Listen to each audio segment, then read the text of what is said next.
It's late in the evening of July 31st, 2019 in Sheffield, Massachusetts.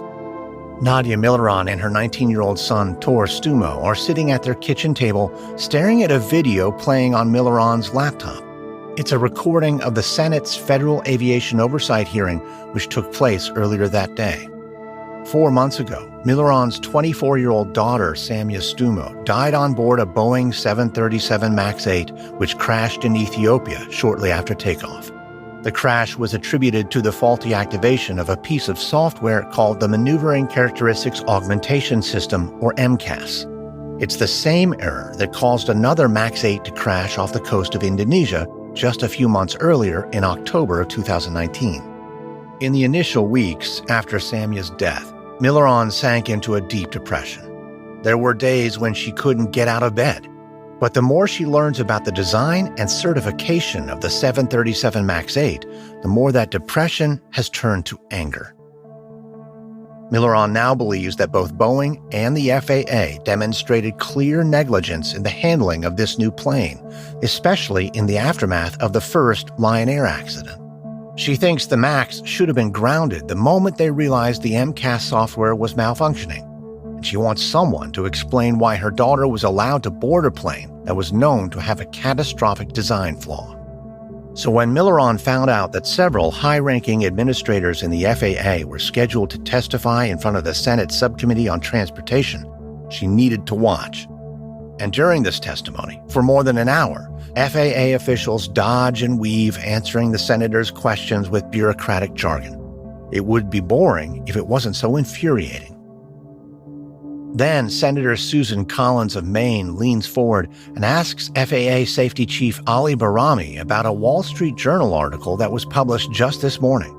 According to the article, the FAA ran a risk analysis after the first crash and found an unacceptably high probability of another MCAS malfunction happening within months. Senator Collins wants to know why the FAA didn't take any immediate action beyond just issuing an advisory to pilots, especially if the agency's own analysis found that the software posed an unacceptable risk. It's $1 million question. Milleron reaches across the table and clutches Tor's arm as Barami starts to answer. At first, he just gives a long-winded defense of what he calls the airworthiness directive to pilots. But then he adds something that takes Milleron's breath away. So that was an interim action. We knew that eventual solution would be to have the modification.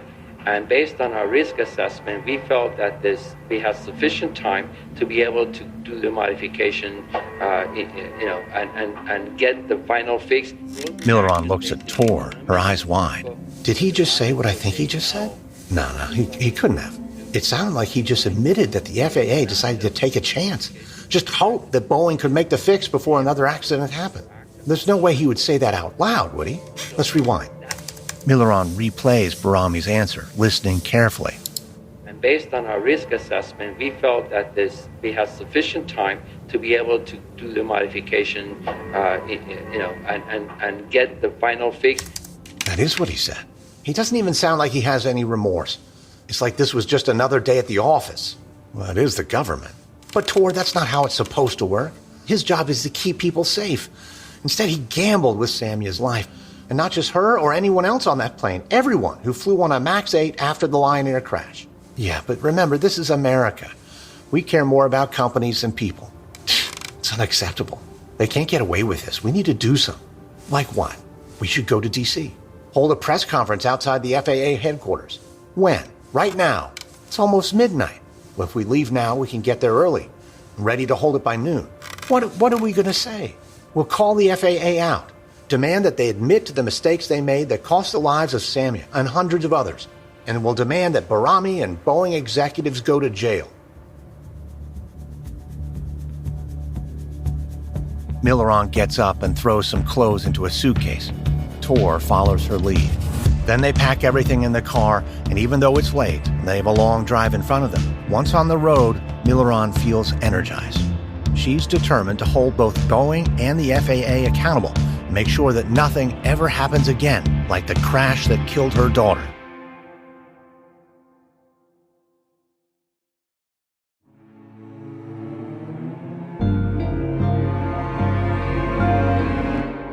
From Wondery, I'm Lindsey Graham, and this is American Scandal.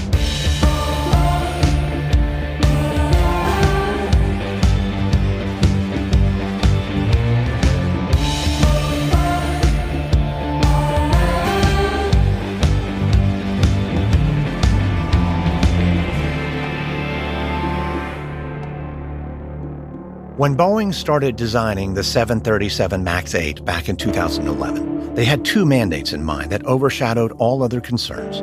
They wanted the redesign completed on schedule, and they wanted pilots to be able to fly the plane without any costly training and flight simulators.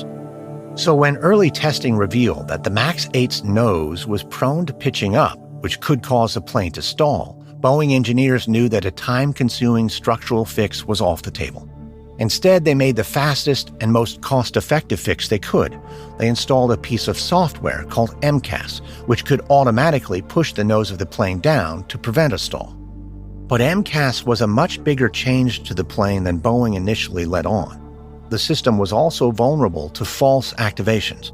And because pilots had not been trained to recognize and react to these errors, two 737 MAX 8s crashed within only 5 months of each other, killing 346 people. But within days of the second crash, the FAA grounded all MAX 8s, and Congress launched an investigation into the plane's design, development, and certification.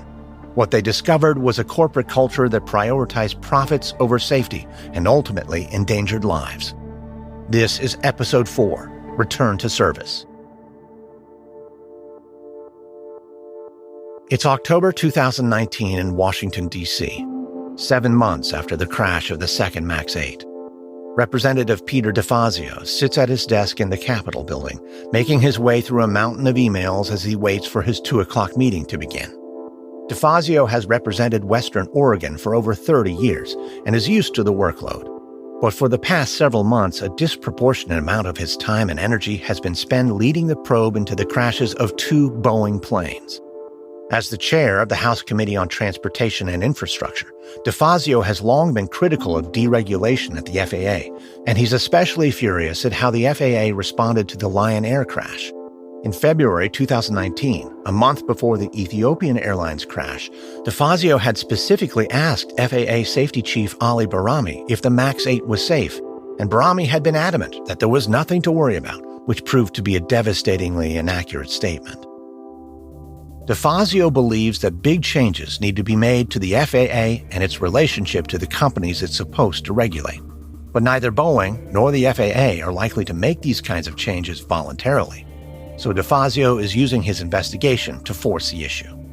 To that end, the Committee on Transportation has set up a secure whistleblower website for current or former employees of Boeing and the FAA to anonymously provide information about MCAS and the certification process for the 737 MAX 8. DeFazio has also ordered Boeing to turn over all relevant documentation.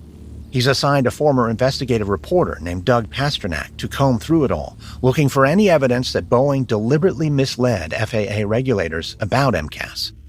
And although it's taken months, Boeing has recently started handing over these documents.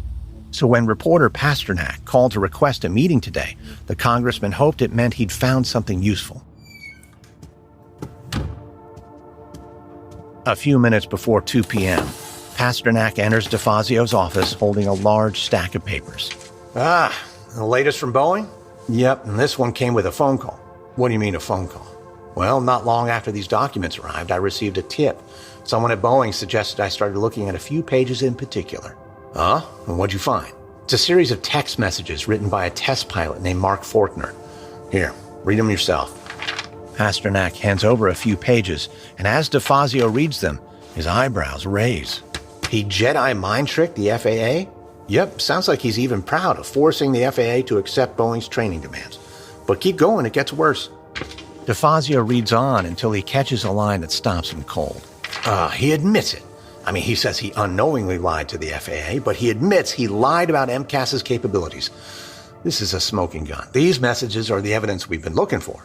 Well, they are incredibly damning for Mark Fortner. What do you mean? You think they're setting him up as a fall guy? I suppose it is suspicious that after months of using every trick in the book, Boeing is suddenly calling you, offering tips about where to find evidence. Mark Faulkner is not an especially high-ranking employee. He's just a test pilot. And his team is mainly responsible for writing the manual for the plane. He's already left the company, too. So he is a scapegoat. Well, let me put it this way. I've searched through everything they've sent. There's a conspicuous absence of documentation from anyone at the senior executive level or above. Well, of course there is. No one at the top ever knows anything about what's going on. So keep digging. We're not going to let this go. DeFazio watches as Pasternak heads out of the office. As a longtime member of Congress, DeFazio has seen how time and again powerful executives in this country are able to shield themselves from any real accountability. Mark Faulkner should pay for his irresponsible actions, but DeFazio is after much bigger fish. While Peter DeFazio pushes for top-level Boeing executives to appear before Congress, Nadia Milleron and the other family members of crash victims continue to demand consequences for Boeing and reforms for the FAA.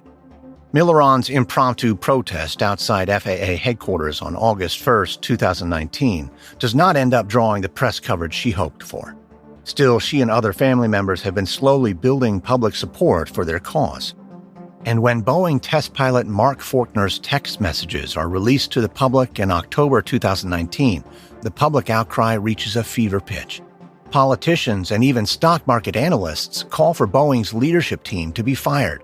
Some Wall Street analysts downgrade Boeing stock and warn that Boeing's total worth could plummet by more than $50 billion.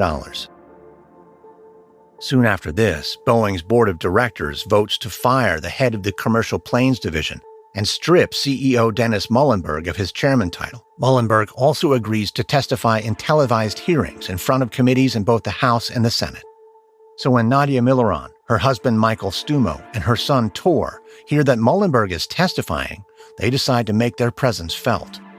So in the weeks before the hearing, they arrange for 21 of their fellow crash victim family members to come to Washington and show Muilenburg the human cost of his company's decisions.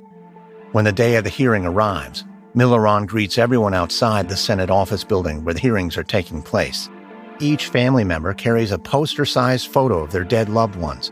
Then Milleron and her husband lead the group through security and into room 216, where aides have reserved several rows of seats for the family members. The families settle in, with the photos resting on their laps. And after a moment, Dennis Muilenburg, his lawyer, and a few other Boeing executives enter the room. They take their seats at a long table facing the Senate bench, their backs to Milleron and the other family members. Before the hearing begins, Milleron leans in and watches Muilenburg intently.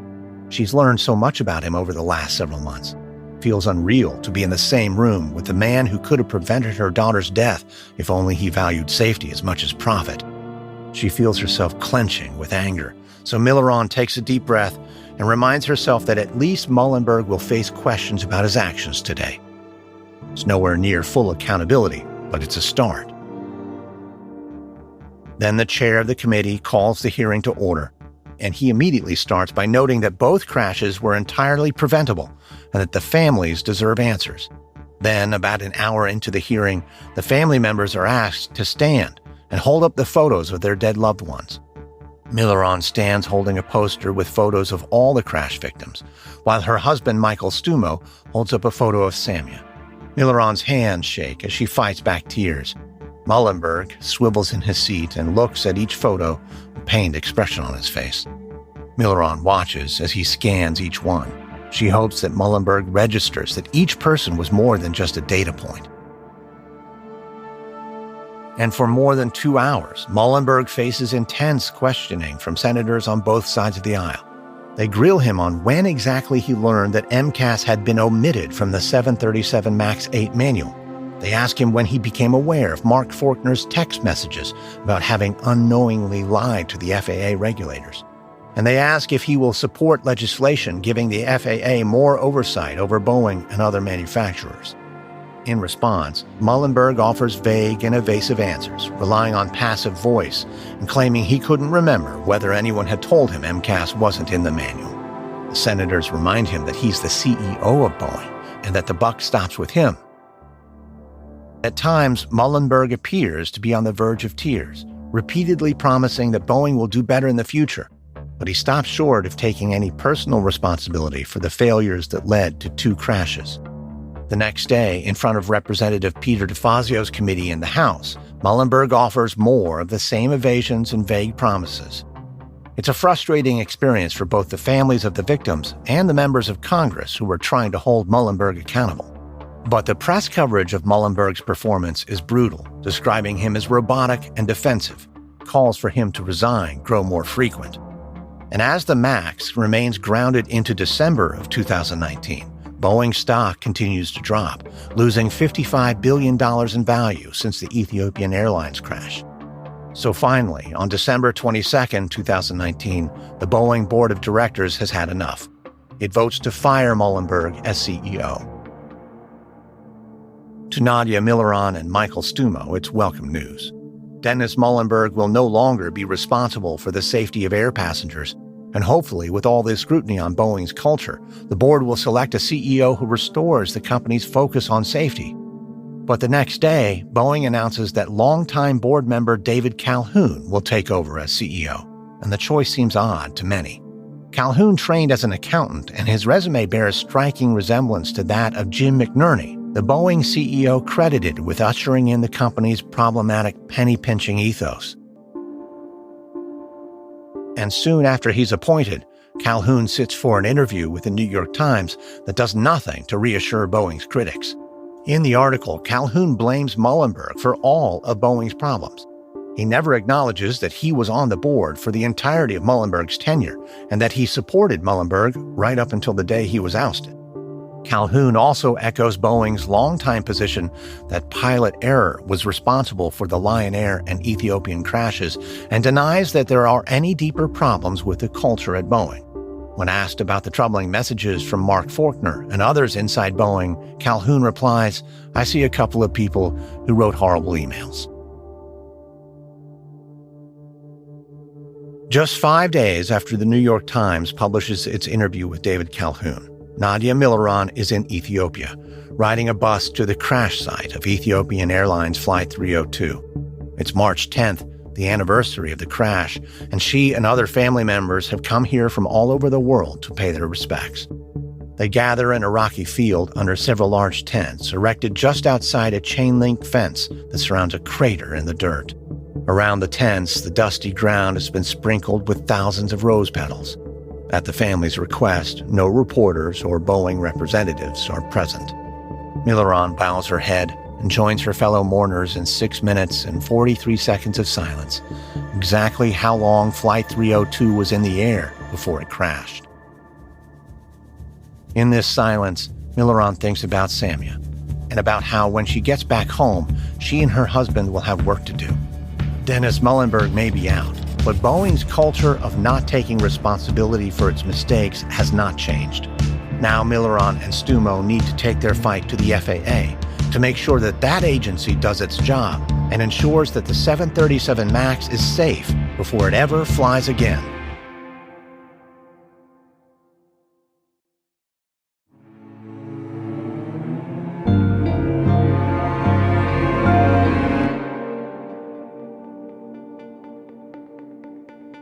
When Nadia Milleron returns to Massachusetts from Ethiopia in mid-March 2020, she's determined to keep fighting to reform the FAA. But the world she returns to is an entirely different place. The COVID-19 virus is spreading around the world. Hospitals are filling up with infected patients. Lockdowns have been imposed in several countries, and people are bleaching groceries, sewing masks, and concocting their own hand sanitizer. Amidst this global catastrophe, air travel plummets. In April 2020, airline passenger traffic is 95% lower than it was the previous year. Some airlines cease their commercial flights altogether. Health experts hope that the mandated lockdowns will keep the virus under control and that normal activities will be able to resume in the third quarter of the year, but nobody knows for sure. And amidst this uncertainty, Boeing stock plummets 50%. The company keeps its Dreamliner plant in Everett, Washington open as long as possible, providing hand sanitizer to employees and scheduling extra cleanings in an effort to mitigate the spread of the disease. But when a worker at the factory dies from COVID, they're forced to close the plant. Boeing has to take out a $13.8 billion loan just to stay afloat. But the pandemic isn't entirely bad for Boeing. COVID pushes the MAX 8 crashes off the front pages and out of the public's mind. People are much less concerned about the safety of airplanes they're not flying on and much more focused on how to protect themselves from a new deadly disease. The narrative around Boeing shifts as well. Instead of being an evil company that recklessly gambled with people's lives for profit, Boeing is recast as a legendary American brand desperately trying to hang on during an unprecedented world event. In this new narrative, Boeing is the victim, not the villain. And all the momentum that's been building towards reforming the FAA and making Boeing more accountable grinds to a halt. But Muilenburg and her husband Michael Stumo continue to push for reform. And finally, in June 2020, a pair of senators introduced legislation to strengthen the FAA, and the Senate Committee on Commerce, Science, and Transportation schedules a hearing to discuss the proposed law. But to the families of the victims, they don't feel like the bill goes far enough. As written, the FAA is still ceding too much power to Boeing in the process of certifying its planes, and the penalties are not strong enough to deter Boeing from skirting the rules again in the future. So the families want a chance to voice their concerns.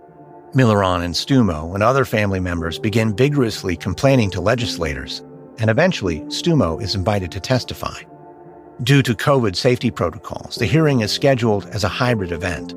FAA Chief Stephen Dickson and Stumo will be testifying in person with only a handful of senators in the room, while the rest of the committee attends remotely. The hearing room will be closed to the press and public, but they'll have the opportunity to watch via live stream. So on the morning of June 17, 2020, Stumo and Muilenburg walk into a nearly empty hearing room. Muilenburg is allowed to attend, but has to sit in the back. She's wearing a mask and carrying two posters, one showing a photo of Samya and the other showing all the other Ethiopian Airlines crash victims. Stumo sits next to her, waiting his turn to testify, as FAA Chief Dickson settles in behind a microphone and removes his mask. Stumo then watches as one by one, senators take their turn grilling Dickson. Some of the toughest questions come about 2 hours into the hearing, when the committee chairman gives the floor to Senator Ted Cruz of Texas. Stumo is looking forward to hearing Senator Cruz speak. Cruz has become an unlikely ally in the fight against both Boeing and the FAA, arguing to the press that the FAA has become what he calls a captured agency, more beholden to Boeing than the American people. Cruz sits at one end of the senator's semicircular dais, flanked by a disposable coffee cup and a container of Purell hand sanitizer. He looks down at his notes, then fixes his gaze on the head of the FAA. Mr. Dickson, in the process of certification of the 737 MAX, did Boeing lie to the FAA? There's a long pause before Dickson responds. I can't say.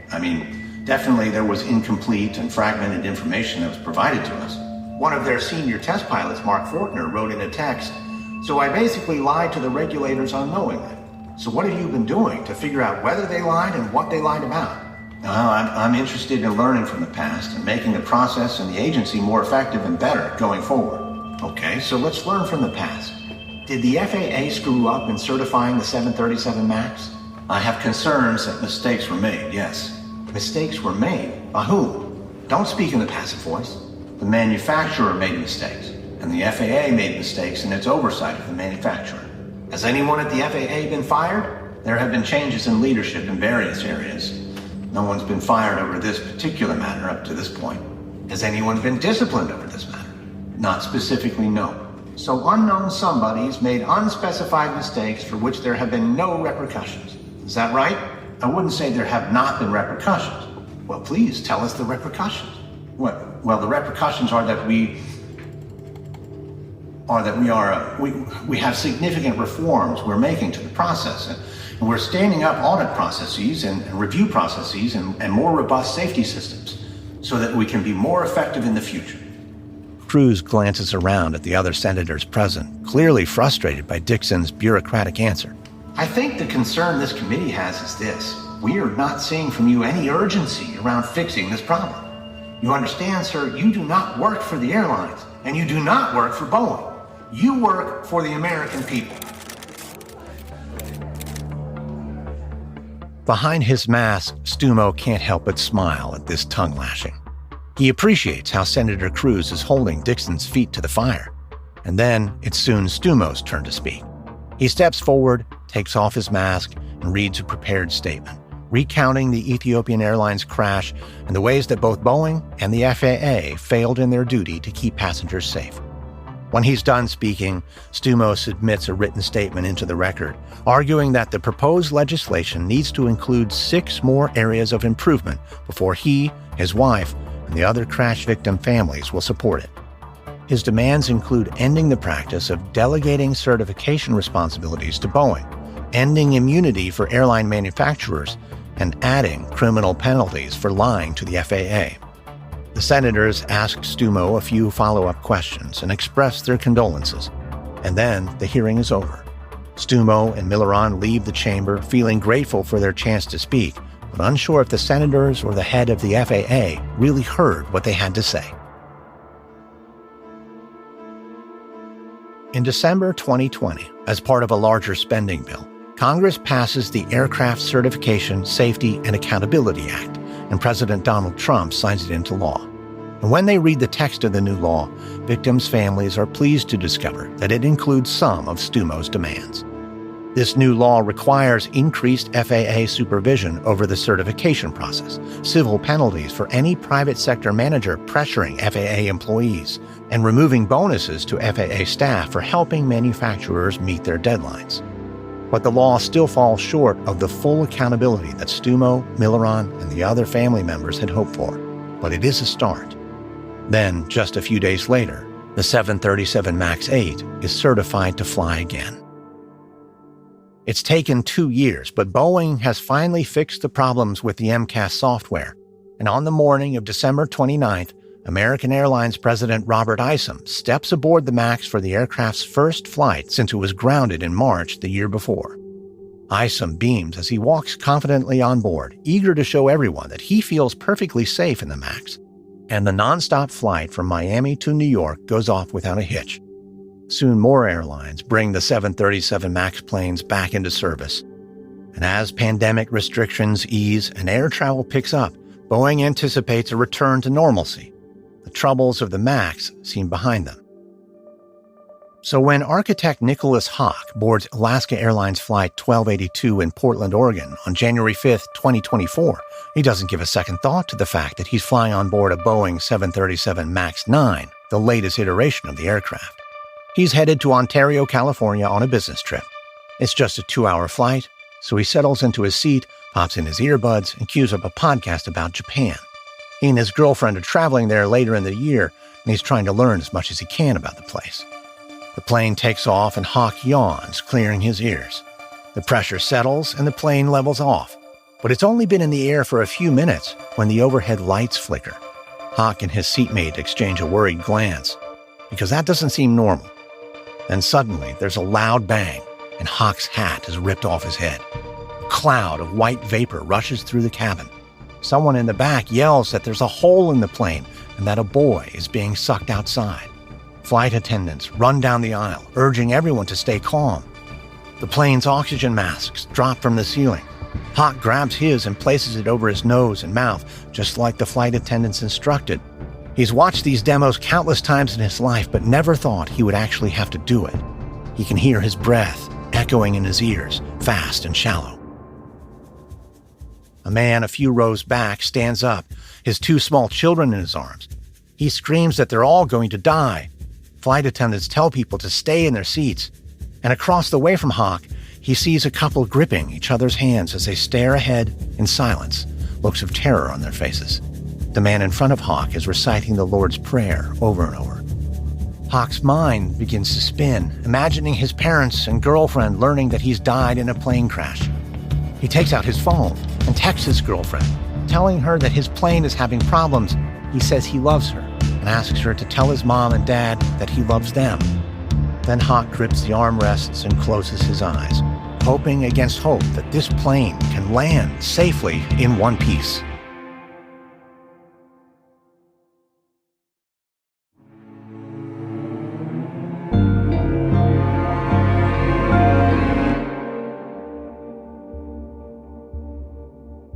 On January 5, 2024, Alaska Airlines Flight 1282 makes an emergency landing back in Portland with a gaping hole in its side.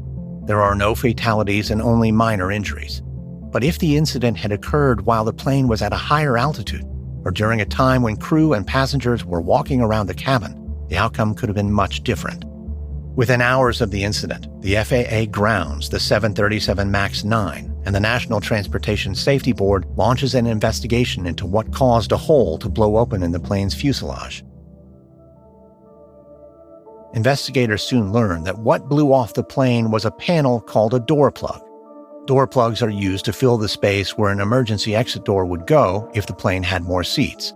They also learned that in September 2023, workers at the Boeing factory in Renton, Washington had removed and reinstalled this particular door plug in order to perform maintenance. The investigators come to believe that when the door plug was reinstalled, the workers failed to secure the bolts that held the plug in place. Boeing then makes a shocking admission when they tell investigators that they have a request for maintenance on the door plug, but no record of whether it was inspected after being reinstalled. This once again raises questions about Boeing's quality control procedures and its commitment to safety.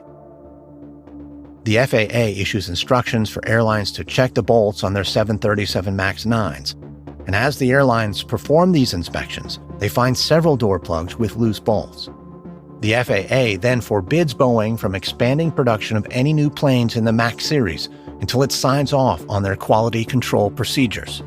Airline executives begin speaking out about their frustrations with Boeing and the repeated problems they've had with their planes.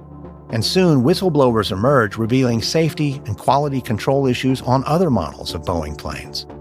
CEO David Calhoun does his best to mitigate the impact of these reports. He takes responsibility for Boeing's lapses, vows to step down as CEO by the end of 2024, and even briefly closes down factories and fabrication sites to hold one-day learning sessions on quality. But these actions are received as too little too late. Boeing stock falls by 14%, and Congress demands new answers from the company. For Michael Stumo and Nadia Milleron, this newest incident is a sign that the company still isn't serious about prioritizing safety. It feels like all their advocacy in the wake of their daughter Samya's death was in vain. Whistleblower after whistleblower reports that Boeing's culture is still beholden to shareholders and that employees are reprimanded for speaking out.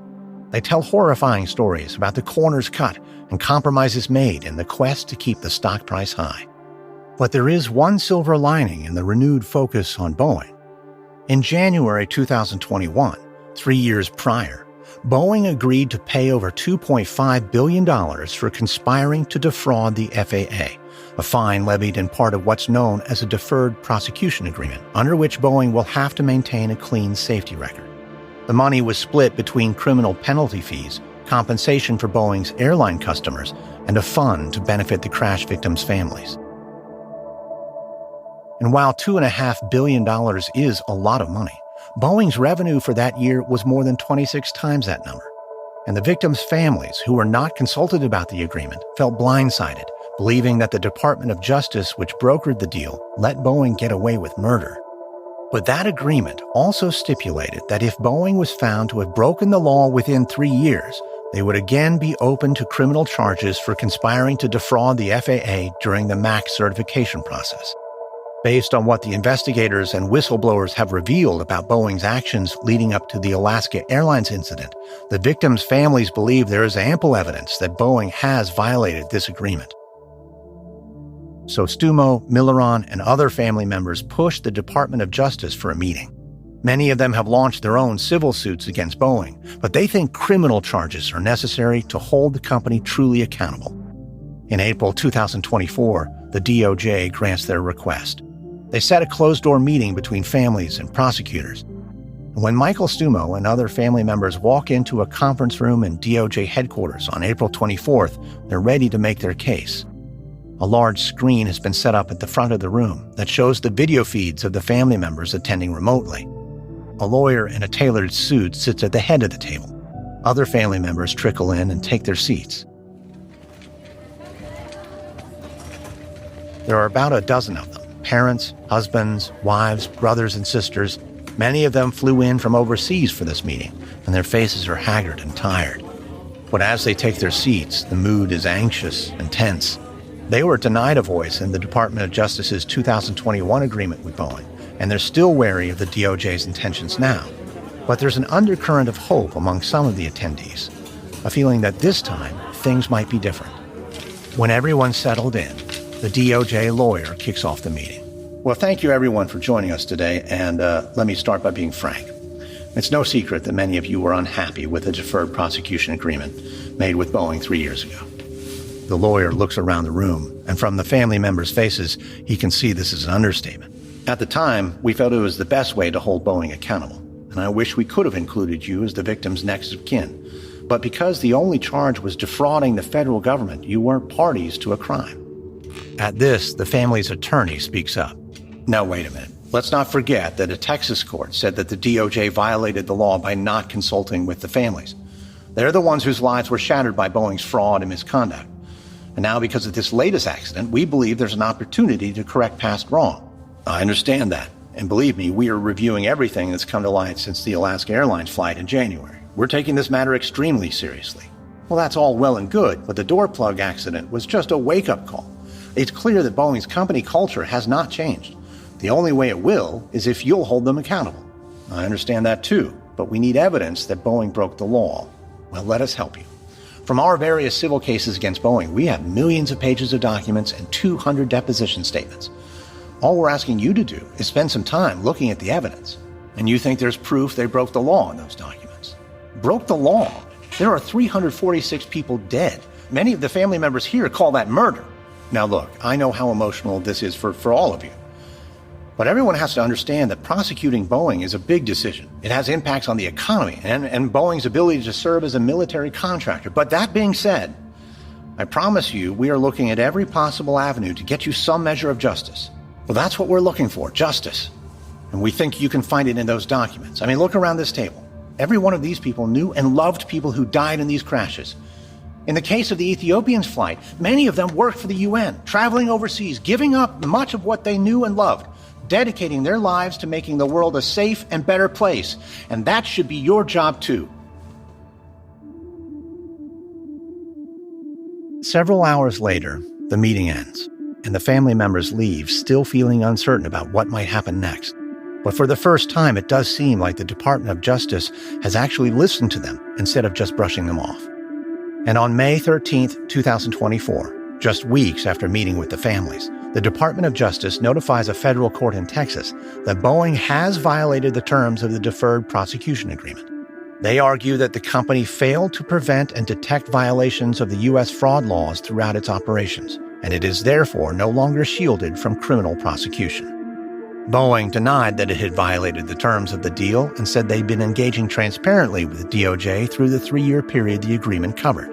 But still, for the first time, it looks as if Boeing might face real consequences. In June 2024, Congress called Boeing CEO David Calhoun to testify in front of the Senate. In his remarks, Calhoun said that he had heard the criticisms of Boeing's culture loud and clear, but defended the changes the company had made. He said, "We are committed to making sure every employee feels empowered to speak up if there's a problem. Our culture is far from perfect, but we are taking action and making progress."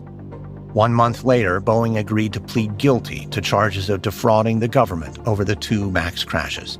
The company will pay the maximum fine of just over $487 million and has promised to invest an additional $455 million into safety and compliance programs.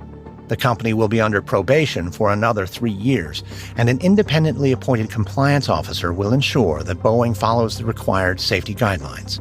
The company could also face additional charges related to the January 2024 door plug incident. And shortly after the guilty plea, on July 31st, 2024, Boeing announced that they had hired a new CEO. Industry observers responded with cautious optimism to their pick, Kelly Ortberg, a mechanical engineer and former CEO of a company that makes electronic systems for Boeing and other aircraft manufacturers.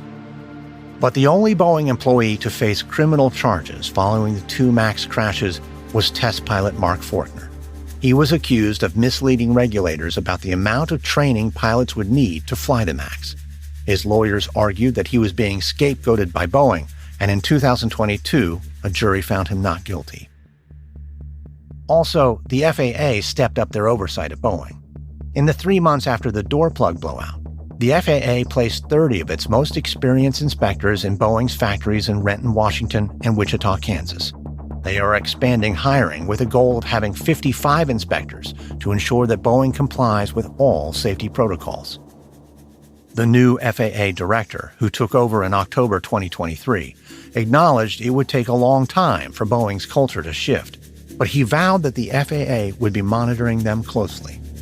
Meanwhile, millions of people continue to fly on Boeing planes every day, including 737 MAXs. As of March 2024, more than 1,300 MAXs were in operation around the world, and Boeing claims to have orders to build 3,000 more.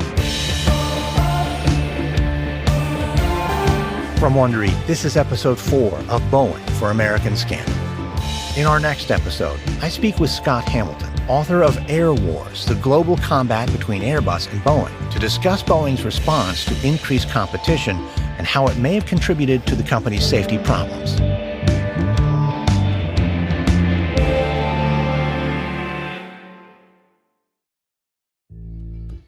If you'd like to learn more about Boeing and the 737 MAX 8, we recommend the book Flying Blind by Peter Robinson and Reporting on Boeing by Dominic Gates in the Seattle Times.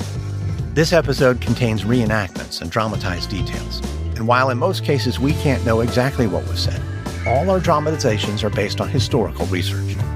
American Scandal is hosted, edited, and executive produced by me, Lindsey Graham, for Airship. Audio editing by Christian Paraga. Sound design by Gabriel Gould. Music by Lindsey Graham. This episode is written by Austin Rackless. Edited by Emma Cortland. Fact-checking by Alyssa Jung Perry. Produced by John Reed. Managing producer Olivia Fonte. Senior producer Andy Herman. Development by Stephanie Jens. Executive producers are Jenny Lauer-Beckman, Marshall Louie, and Aaron O'Flaherty for Wondery.